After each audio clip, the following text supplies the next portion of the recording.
Hey guys, my name is Erin Wheelock, and today we are going to go over another Battle of the Neighborhoods.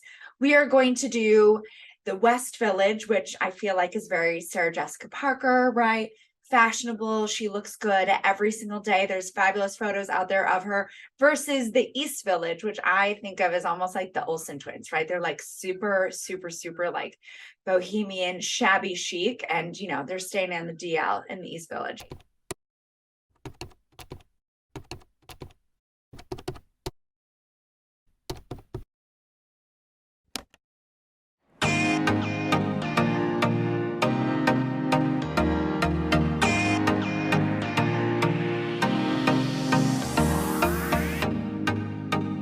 So let's get into the history, shall we?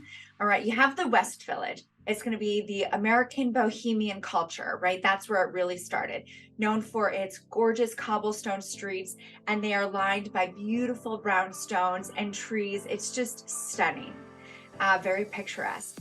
It also has a super deep history in the LGBTQ plus communities with the 1969 Stonewall riots. It could really be considered the beginning of the gay rights movement for New York City. And then it became like the early 20th century hangout for all the creatives. One of my favorites, Bob Dylan. If you know, I have a few records hanging up in my home. Love Mr. Bob Dylan. Also some other creatives like E.E. Cummings and Jack Kerouac, just to say a few. I also think that Edgar Allan Poe is down there a little bit too.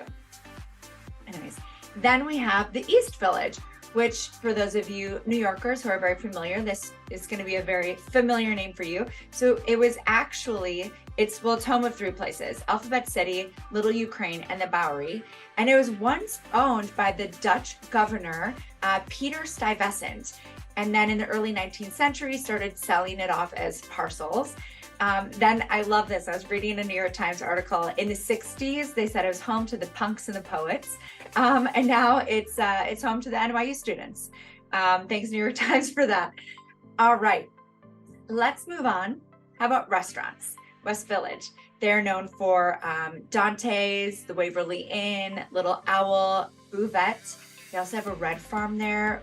Love some Red Farm. Sushi Teru is my favorite omakase in the West Village.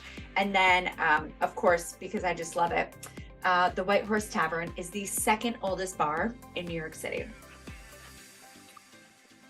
Now let's go for the East Village.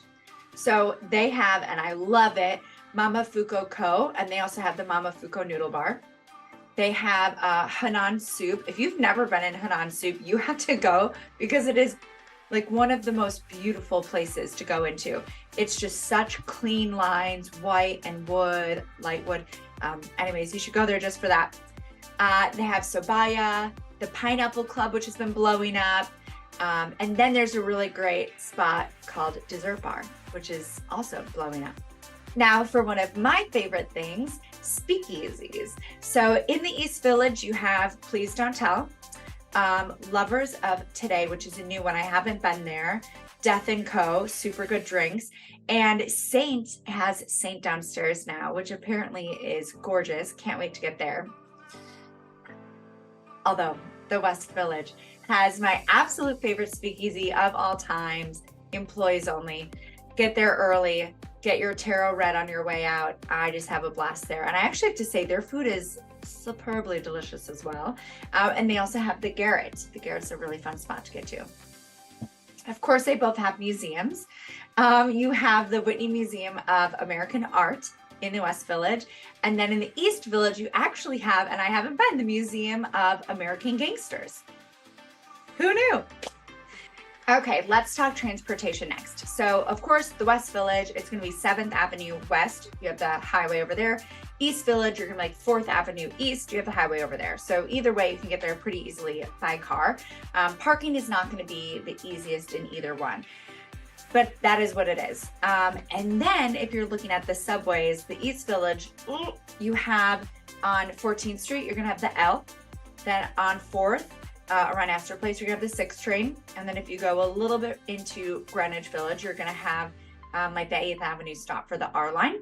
But then in the West Village, you actually have the blue line and the red line that goes straight through the West Village. So subway transportation, West Village just has more.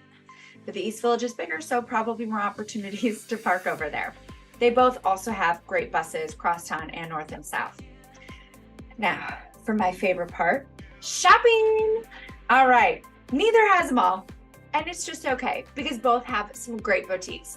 So in the West Village, you're gonna have actually probably a mixture of cute mom and pop shops, and then you're gonna have some of the brand names like Seven is over there, Reese is on Bleecker Street, Scotch and Soda, Aesop, some great soap over there.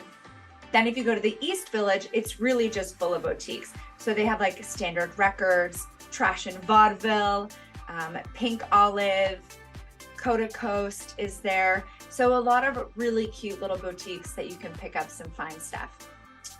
Now, of course, I would love to hear what you think in the comments below. What do you prefer? East Village, West Village? They're both amazing villages. I don't know which one has the best Manhattan yet, but I'm still stuck on that one in Tribeca. I'll get to it. Let me know, and let me know some great restaurants, shopping, different things that people should try to check this out. And if you're into this versus game, why not check out New York versus London? We would love some votes on that one. I am Erin Wheelock of the Wheelock Team at Keller Williams. Please like, subscribe, share this with a friend, and I can't wait to see you next week.